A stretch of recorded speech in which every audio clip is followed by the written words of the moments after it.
Everybody, happy Monday. We are going live today with Michali to answer a question that's been posted on the forum. So we are about 10 minutes late, but we are here nevertheless. We're just going to wait for Michali to join and for some of you to show up. Hello, Michali. Looks like it's just us for now. 1 second. Accept. Let's see if you joined. Hello, Chaya. Thank you for joining. Hello. Hi. Hey, how are you? Good. How are you doing? Alrighty. So good to see you. So good to see you too.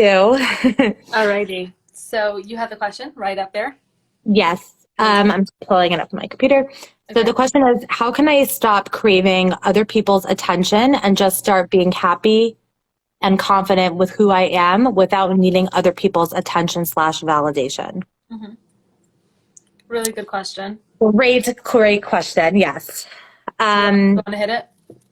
Sure, Faye. Potato bone to your green drink. I wish you good luck. Should I say good luck more than potato bone? I'm not sure which ones do more. But just I don't hate it. I don't hate it. I really don't. I told you. We had this conversation. I know. We're going to keep having this conversation because it's just so mind-blowing for me. But good for you. Okay. So first of all, I just want to validate the need for validation. Mm-hmm. All human beings need attention.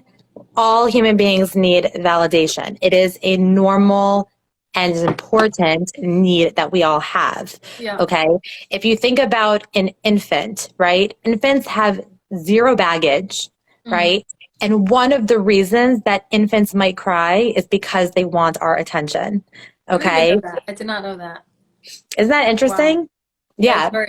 And there's studies done on infants in orphanages, and they're longitudinal studies where they found that these kids who did not get proper attention and affection ended up dying, actually physically dying, way earlier than normal, and they had all kinds of health and psychological issues as adults.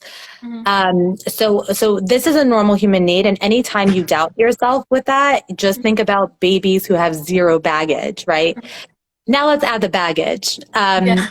You know, every human being has baggage, okay? We all have baggage, myself included, okay? Therapists are not immune to baggage. But now how we respond to the baggage is going to impact our need for attention and validation, okay? Now, I don't know this person, but it sounds like that one of the ways that they've responded to stuff happening to them is by coming up with this kind of coping mechanism where they might need some extra validation and extra attention, okay? So again, there's nothing to judge because this is a core need and because this is just how they've gotten through life. So we think this need because it's gotten this person through life. I would say if a person wants to kind of reduce their expectations from, getting the validation from other people, I would, instead of asking myself to take away validation from others, I would just increase my own self-validation at first. Yeah. Okay. So I would say, I would not touch what I get from other people. I would continue it as is and then just increase it by telling myself constantly. I put reminders on my phone and I would try to be as honest as possible when it comes to the validation. Another thing that a lot of people do when they're trying to be more self-affirming and validating and all the new age kind of stuff, right? Is that they tell themselves just very generic kind of things. You're beautiful, you're strong, you're well, you're smart, whatever it is, right? And they don't really believe it, and it's not. They don't believe it. Yeah, and it doesn't do anything. So when people are just Michali, I don't want to do affirmations as homework because it's not going to do anything, and it's just a bunch of heebie-jeebie stuff. Right. So I'm no. Affirmations are amazing, but they have to be heavily grounded in reality. Look at your day, okay? Look at your morning. Think of something that you did right. Something. It could be anything, okay? And and then validate the heck out of that. Mm-hmm. And use as many details as possible. So it's like, it can be something like superficial, even like, like I like to match my makeup colors to clothes I'm wearing, right? I'm like so zooming. validation, what? I'm zooming in so I could see. You're zooming in. Oh God, don't zoom in the video, but like it could be something like, Michali, you know what? I love how you matched your pink eyeshadow to your pink headband, right? And there's a little bit of pink in your outfit. Like, great eye for that. Like, love the artisty kind of vibes going on, right? Like, that's a very specific. I mentioned the color pink, and it's something real that I did. It could be something as superficial as that, and it could be that you took the time to do that. Exactly. You were like not feeling amazing externally, but like you cared enough to exactly. That's a great point. I carved out the time to do something that would make me feel good, right? And continue to do that throughout the day. I would set timers in the beginning, and as you get more and more used to this practice, you're going to find that you're going to be doing it automatically over time. It's just going to be like I literally could have like a running conversation with myself in my head, like, oh, you made a really tough phone call.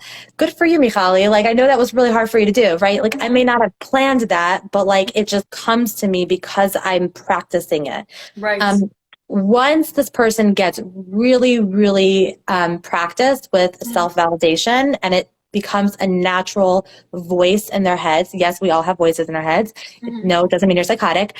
That's when you can start to very slowly look for, the reasons behind the need for validation from others. I wouldn't take anything of the validation from others away until you've had a base of self-validation. Right. Maybe you look into it, but you don't want to minimize that if you're getting that. Meaning you could have that. You could look into, like, maybe you're in therapy and you want to explore that. Like, why do I have this need? Which I think is a good thing to explore, but you don't need to start minimizing. Is that what you're saying? I'm just like repeating what you're saying, I think. So I would even probably go slower and not even look at that until I have a strong base. And the reason is because a lot of times for many people, when they start to look at, problem areas or challenges or how they're coping with things in a not so adaptive way, we start to then resist the treatment, or we start to like grasp more firmly onto those coping mechanisms out of fear.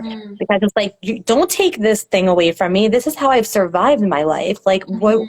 And even if we're able to like logically engage in a conversation in therapy, internally we might be struggling and feeling a lot of fear because we feel like something's going to be taken away from us eventually, if not now, but soon.